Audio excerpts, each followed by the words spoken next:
Hey, good morning, YouTube. Well, I was let me give some advice.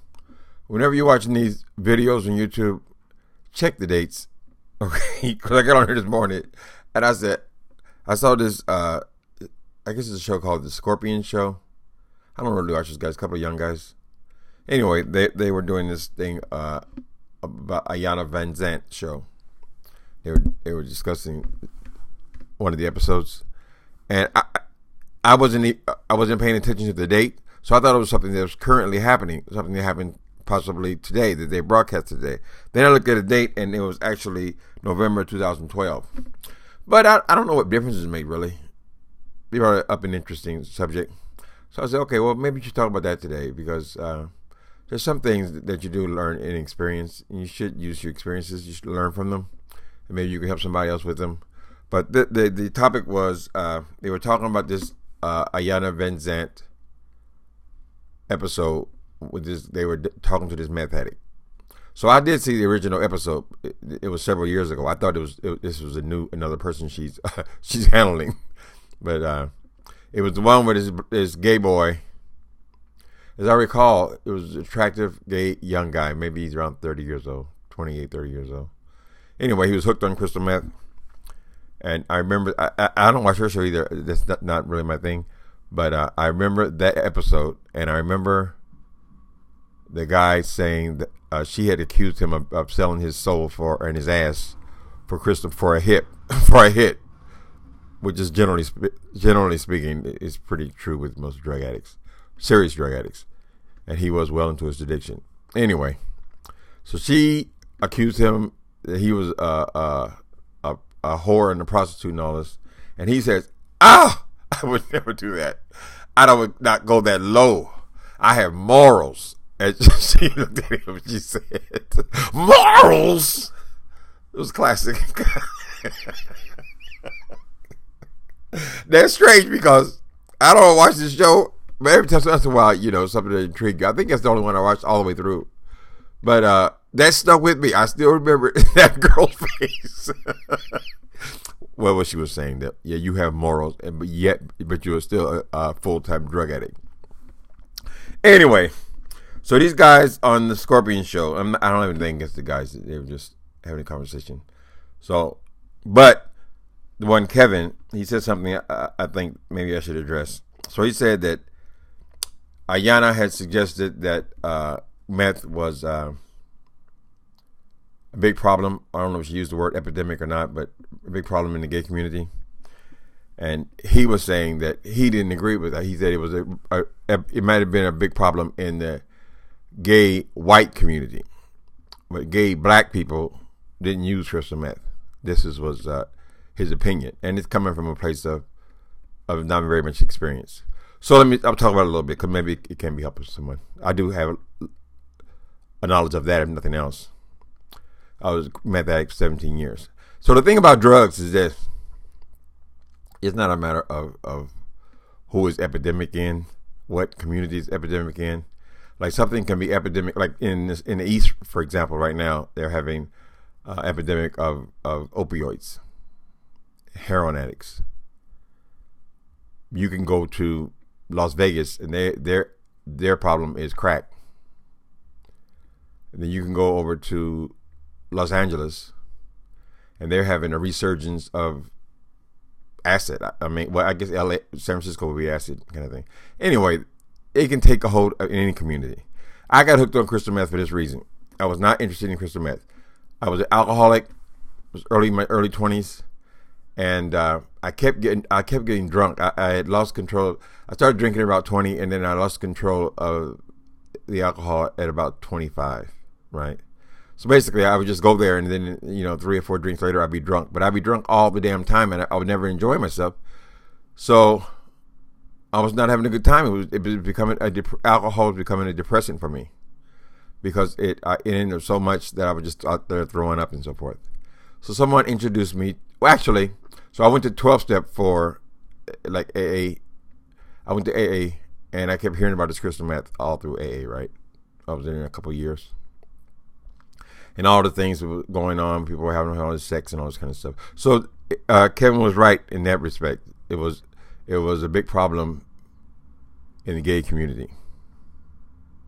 Now, in Los Angeles, the gay community was predominantly white. It's that way now in most cities. You know, the heart of the gay community. I mean, where all the gay bars are, gay restaurants, gay community centers, and all that were predominantly white. So, anyway, I'm saying all that to say, when I relapsed on alcohol, I found myself back in the bars, and almost immediately I went right back to that same place where I was getting drunk way too fast, and I was not even remembering what was going on, what kind of time I had the next day. I was certainly not having fun meeting guys and all that because I didn't even remember them. So, I was in a club, and someone offered me, you should try a toot, I think he called it then. People were doing all kind of drugs in bars and so forth. Anyway, so I tried crystal meth. Okay, instantly I was awake. It was like this. I was like this, and then like that, right? So my point is, it was something that worked for the problem I was having. That's how I got hooked on crystal meth. It wasn't because I was black or white. It was because I did the drug. So just hearing about it, I found out about it in 12-step, and then trying it, and it worked. And so that's how you get hooked on a drug. Drug is no respecter of persons. But because it worked, so next time I did it again. Next time I did it again. In a week or so, I was hooked on it. I couldn't see drinking without it because it worked. That was it. So I think where Kevin's making a mistake, first of all, he's not a drug addict, so he didn't have any real experience. But so he's judging by what he sees around him, which is the information that's available to him. So he's saying that, it's maybe it's an epidemic in a white gay community, but not in a black gay community. It depends on what city you are. Some cities, there's not that big a separation. Here in San Francisco, it's not as huge a separation. Not when you're doing drugs. So the clubs are, when you're drinking, you go to the club every night, you see everybody out partying, right? You have access to all the people. But when you become a drug addict, almost immediately, you leave the bar scene. You're not out. If you want to know about the life of a drug addict, go out at 3 o'clock in the morning. Walk out in the street, 3 o'clock in the morning. What you're going to do, and then, because that's when the drug addicts come out and do their business. Most of these drugs, particularly meth, even marijuana, can make you paranoid about people. You don't want to be around a lot of people. And on the streets at night, that's when you see what's really going on in the streets. So, if you went there, these guys made it start out in the bars and the clubs and all that kind of stuff. But you can't judge that they're not on drugs because you don't see them anymore. It becomes an internal thing. People have a lot of sex in there, so they meet somebody. You want to see how crystal meth addicts live? Then go into one of the lower hotels in your city, and you'll see that, okay, well, maybe they're not all white, and maybe they're not all black. There's some of everybody in there, man. They're hooked on drugs. That's the thing that holds them together. So it's like an alternative universe. So I'm saying all that they don't get tricked. Don't be thinking that, that's their problem. That's not our issue. If you are exposed to a drug, you take the drug and that drug works, you get hooked. What else did he say? Only whites use meth. Now my thing, when I found out, I discovered a different world. Because first I started off in the bars, right? This stuff animated me, made me happy, and I danced around and danced for the first time. Usually I was a wallflower to inhibit it, but that freed me up in that way, and it freed me up to meet a lot of people, sexual kind of stuff. In the beginning, I was still able to work even, but that all went away pretty soon. Okay, so what I discovered was the kind of gay people I was encountering on meth were not the kind of people I was meeting in the bars. There were gay men there, straight men there, all kind of people there with men, women. But it was a large percentage of these guys who were not really gay. But they had sex with men. Tweak and freak, they call it. So the history here in California was, initially this drug was popular with biker types. They're the ones that sold it. They're the ones that made it. They're the ones that used it.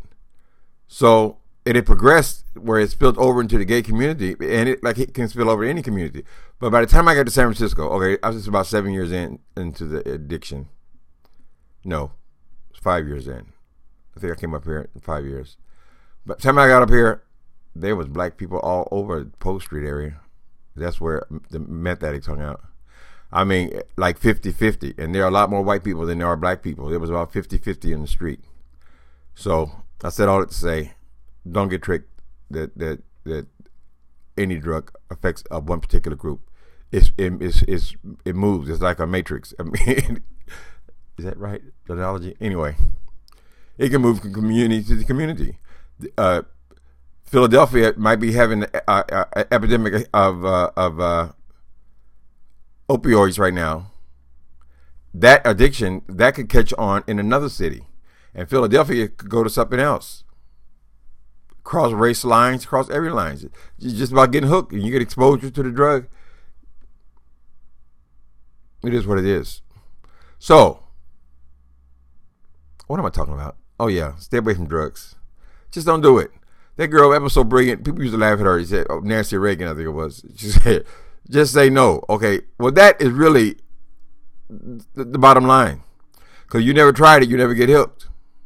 If I never would have tried, if I was not drunk in that bar that time, and a guy offered me meth, and I think I gave him $10.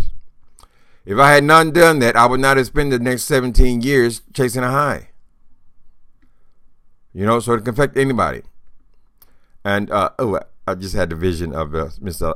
Yeah, let me do that one more time. No, I would never do that. I have my morals. Morals?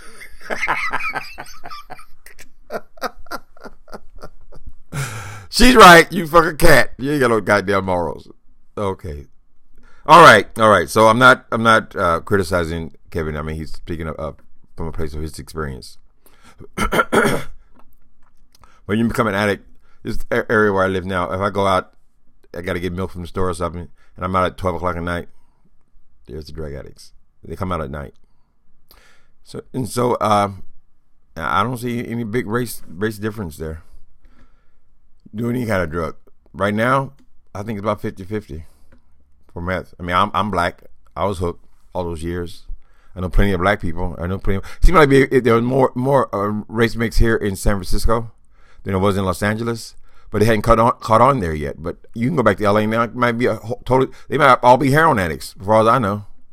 So things shift. We had periods where it was MDA was the drug. Periods where acid was the drug, particularly here. A lot of people still do acid here in San Francisco, but it changes. There's no respect for a person, so don't get tricked by that. They can use some kind of safe. Nobody's safe. Okay, so that's my sermon for today. I'm with Nancy. Say no. Don't try it. Don't try it. What I'm finding out now is a lot of people who are former addicts. It's a 12-step to tell you never use any drug again, and I adhere to that. I don't do any drugs. But a lot of people are switching back to marijuana now because that wasn't their drug of choice, and because it's legal here now. It's changing very quickly here. So they're starting back with marijuana again. The chances are too high for me. So for me, it's total abstinence. But where'd that come from? Anyway, so what's happening now? California's changing. But I think we may be completely harmless for a lot of people. So I don't have any strong judgment against that. Stay away from hard drugs. Somebody offers you something, you don't know what it is, don't do it. The worst thing that can happen is it feels good.